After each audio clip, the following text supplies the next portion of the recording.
Man, I've been recording shorts for so long, I don't even remember how to start long form videos. Alright, so when I was a kid, I read and watched a lot of edgy things, and I even tried to implement that into my life because I was like, oh, being edgy is how cool people act. From dystopian fiction to whatever Zack Snyder thought he was doing with the DCEU to books where characters would just die for shock value. I feel like edginess is just something that a lot of millennials and Gen Z have been exposed to in their fiction, and it got me thinking about a question that makes up the title of this video, which is, can a book or a series or entertainment ever get too dark to be enjoyable? Now, I don't want to get this misinterpreted and leave you to think that I think there's something wrong with liking edgy media. I mean, I liked Attack on Titan and Tokyo Ghoul and many other, Game of Thrones. I love it when stories get dark. I just was thinking, is there ever a point that you've read something or you've watched something and you just had to turn it off because you're just this is just too dark to be enjoyable to anyone? And I wanted to explore that. So today we're going to be diving into, can a story ever be too dark? Before we begin, I am going to be referencing examples from The Witcher, Joe Abercrombie's The First Law series, Tokyo Ghoul, Zack Snyder's Man of Steel, and the only book I've read in the Kingskiller Chronicles, which is The Name of the Wind by Patrick Rothfuss. I'm not designing this video to have huge spoilers in mind, but obviously, when we're talking about the books, things will show up. So if those are stories you're interested in reading and haven't read, feel free to just like this video and leave. I'm cool with that too. With that, let's get started. Before we really dive into any of this, we also first have to describe what dark literature is. And I think stories that are given that dark literature label typically are stories that are grim and at times disturbing and show the darker sides of human nature and society. And these are things like moral ambiguity, where you see your character, the main character, might have to act in a way that, while it is situationally understandable, we would deem it as morally wrong. Or discusses things like human suffering, issues like abuse, enslavement, issues regarding lack of consent, horrible things that happen to people in the real world that we live in. And then finally, there are things that touch on taboos, things that we as a society have gotten better at talking about, but are still a little bit difficult. Things like sexuality, mental illness, and violence in interpersonal relationships, or in societies where we know they exist and we just don't want to shine a light on it. And I think that when you have these traits in your stories, you are more likely to be considered dark literature. Now, do those things make a story bad? Absolutely not. I would argue that every single one of those things has huge merits to a story. Not only does it help to build deeper characterizations, but it can also deliver a message or the theme of your story in a very potent and powerful way, especially towards demographics that might be feeling the way that you are describing the characters in your stories. In fact, these themes often serve in creating complex and deeper characterizations of the people you are writing in the story. The question of today's video is whether those themes can ever go too far. Can they ever cross a line and destroy the enjoyment a reader gets from the story? Can those themes ever make it just too difficult to get through the material? I think that's a fair question to ask, and here are my thoughts on the matter. Now, I think the first thing that you have to address is, are you being edgy for the sake of being edgy, or are your characters edgy for the sake of being edgy, or is there a reason that they are so twisted in your story?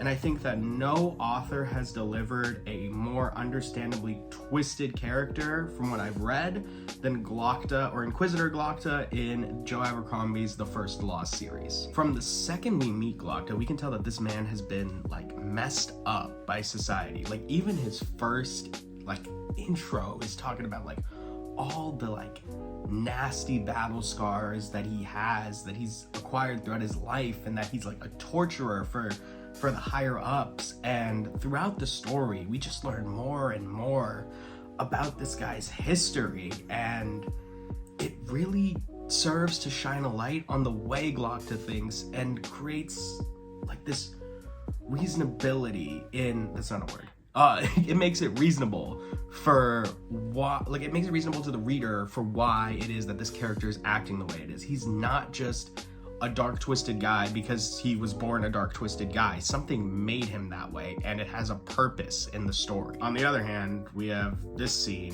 from Man of Steel. In this scene, we see Clark respond to getting a can thrown at his head by walking out into the parking lot and then demolishing this man's truck. And while, yeah, it does show off how strong Clark is, it only serves to make Clark seem childish and insecure, rather than edgy, in my opinion. It also demonstrates the lack of perspective or understanding that Snyder had of Clark or Superman's character at this point in his creation of the universe. Clark is a symbol of good, truth, justice. And for him to do something like that goes completely against everything we know about this previously established character. That does not mean, however, that Clark can never act dark. The scene that I'm playing now is actually a perfect example of this. We know what Superman has gone through, and when Zod tries to threaten his mom, it has a reasonable understanding for why Superman would take the more violent approach. In this situation, it is not edgy. It is a darker action, sure, but it is not just almost like comedically, I'm going to do something dark and scary now because that's what the plot demands. There is a reason Superman is acting this way, and that reason makes all of the difference when it comes to the edginess of a character being believable. That isn't to say that reason is like the only factor that determines whether or not I personally find a darker character, enjoyable. Like in The Name of the Wind, I think Kavoth has a perfectly reasonable reason to act the way he does. He just bothers me, and I think it's because it is so central to the story. And he is like such a primary perspective. He's the only perspective, but he's like such a primary force in the story that me just not vibing with the way he decides to demonstrate this darker nature damages the book for me. That is not to say that it is poorly written in any means, though. Another thing that, in my opinion, can make a book too dark is if the darkness does not have a purpose. If you are going to put darkness in your book, if you're going to put a dark moment in your book, it needs to exist for a reason. It cannot be that someone is being tortured, but then they've locked a piece of themselves in their mind, and then when the torture is over, they can just unravel that piece of themselves in their mind and be perfectly okay, like nothing happened. If you are going to go dark, please make it serve a purpose. One of my favorite examples of darkness being used as a way to change a character's ideology in a story is in Tokyo Ghoul with the torture of Kaneki Ken. Early on in Tokyo Ghoul, we learn about Kaneki's past and how he has this very abusive mother who beats on him consistently and instills this ideology into him that it is better to receive harm than to cause harm. It is better to be the sponge that absorbs the pain rather than give out any sort of pain whatsoever. And this ideology is directly challenged when he gives himself up to an absolute psychopath, Jason, and is tortured for days on end for little to no valid reason. This causes a transformation in Kaneki where instead of just being this willing subject to pain, it shifts his perspective to, I'm going to become someone capable of inflicting so much pain onto another person that you won't think about harming anyone close to me, and then we can all be good.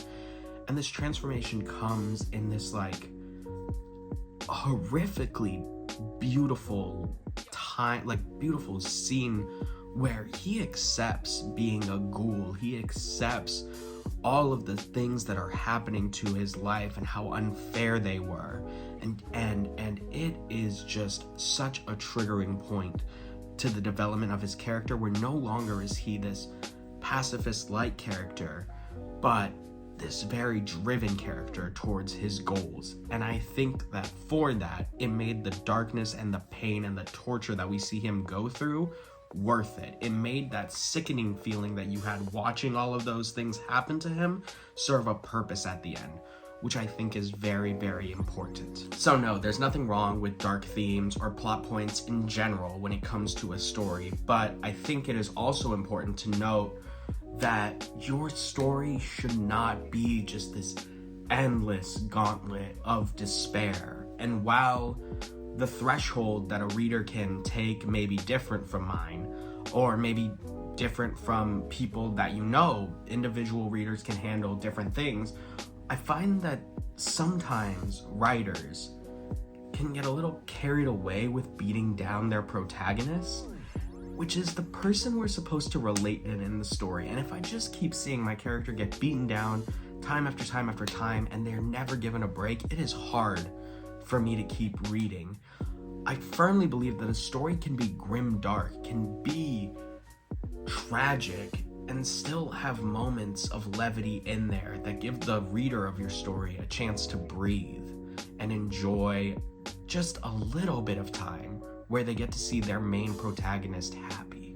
Geralt himself can be dark and brooding at times, and while my reviews for those are incredibly slow, I read this scene where he's at the Witcher school and with Vesemir and Ciri, and they're having, you know, a good time, or the time he gets to spend with Dandelion. It is important. Sapkowski knows it's important, and he sprinkles them in to add just a bit of sweetness to the overall dark world that is The Witcher. That little bit of sweetness to make the readers know that life isn't all bad, even if a lot of it can be. You know, for a portion of the story, Kaneki can be this ruthless killing machine, but that love that he has for Toka and Hide, it's real and it's important. And like, even though I didn't love the Kingkiller Chronicles, those moments where Kvothe actually gets a break and something swings his way and he gets to spend time with his friends from the university, those were my favorite moments in the book. Yes, you know, these characters are fictional, but they are meant to represent real people. To any writer listening to this video, I have nothing but support for you, including darker themes in your story, but try to remember that these characters are supposed to be human, if that's what you're writing, of course. And to take a moment and ask yourself, to what end am I making my character's life miserable? And do I legitimately believe that my character would be able to recover from something like this? Would I be able to recover from hearing a story about something like this? It has to be believable that your character would keep going. There needs to be a reason. Like, if everything that character touches becomes despair, I start losing my belief in their willingness to continue, their willingness to persist, especially if nothing traumatically changes in their behavior. One of the beautiful things about writing is there's no hard or fast rules, but these are just some thoughts that I have when it comes to darker themes in fantasy. Do I personally believe a story can be dark but enjoyable? Yeah, I do. But again, my tolerance to it may be weaker than another person's, or stronger than another person's. I don't know, I read some dark stuff and it's not all bad. Writing is all a matter of taste, and I hope that you found something in my perspective thought-provoking. I would really, really, really love for this to be more of a discussion rather than a critique. So if you have disagreements or agreements, you know, please post them in the comment section below. I'm at 9 subscribers, which is crazy to me because I can't imagine why anyone would want to watch my stuff, but I really do appreciate it if you subscribed or you like or you comment. It really does mean a lot. And with all that said, you know, I have a couple shorts reviews that are going up. I talk a little bit about my adventures with Superman as my main shorts review at the time, but we're coming to an end on that. And if you have any recommendations of things that you think I might like to read or watch, please let me know in the comment section below. Thank you again for all your support, and until next time, have a great rest of your day. Peace. Hey everyone, thank you so much for watching my first long-form content post in a while. I've been really getting into the shorts game, but it took a while for me to put this together, so if you enjoyed it, a like, a comment, subscription, all of those mean a ton. But most importantly, if you would like to see some of the other projects that I have been working on, you can find a playlist of my shorts for my adventure with Superman reviews over here. And if you are interested in seeing me play through Hogwarts Legacy, you can use this playlist over here. Have a great rest of your day, everyone. Peace out.